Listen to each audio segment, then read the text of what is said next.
look at attacking, combination attacks from there. So, you know, like I was saying before, the first grip is the most important. So you're trying to get all the slack out. You're trying to get all the slack out. You're trying to keep your hand almost behind the neck. You know, here on the ground. You're then going to make your elbow heavy, your forearm heavy. Just slide up, and you're now in this position. Usually he's going to put this arm in like this. So here, you know, if he's covering up with both arms, it might make it difficult for me to attack, trying to get that far side collar second reach.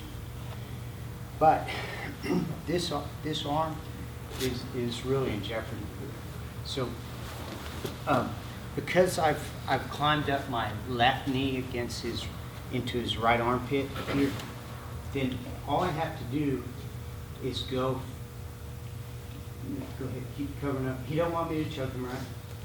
So here, I'm just gonna weave my arm inside, and then I can start to attack with the arm.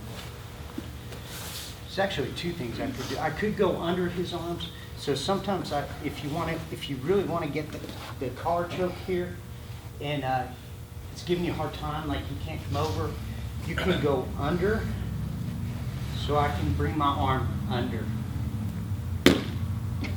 And then you can still start to choke. So I'm just going under my arm here. So here, this arm's coming under. And then once I grab it, I can start to choke.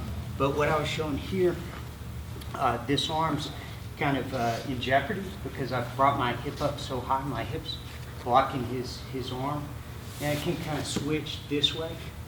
This arm's coming inside. I can now release the collar, block near the hip here. And then I can either go this way with my shin across his neck, or this way with like a regular arm block. Here's really strong, and you're just putting your weight toward the legs.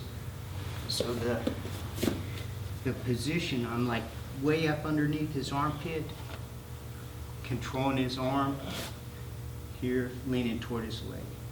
That way I finish on top. If I lost the position somehow, I'd still be on top, which is cool because it's better than being on the bottom. So here, you know, I was looking to choke. I come up here. He's defending pretty well.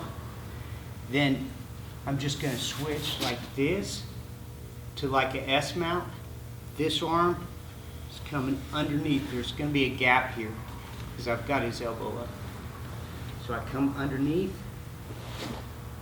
Then here, the knee's coming across. So even if he keeps, like he's trying to tie up here, because my leg's so strong, it's hard for him to stop. So that would be an advantage of using your shin, your tibia against the head here, instead of going over this way. You know, if he's real strong, and here, as I start to push his head, like, I mean, you're not damaging his face or anything, but you're just like gently pushing his head away. Gently. Okay, so y'all see how to attack the arm there. You're essentially going to an S mount. So you had this single collar grip. He doesn't want you to choke him for some reason. so you come here. And then you got the arm. Okay?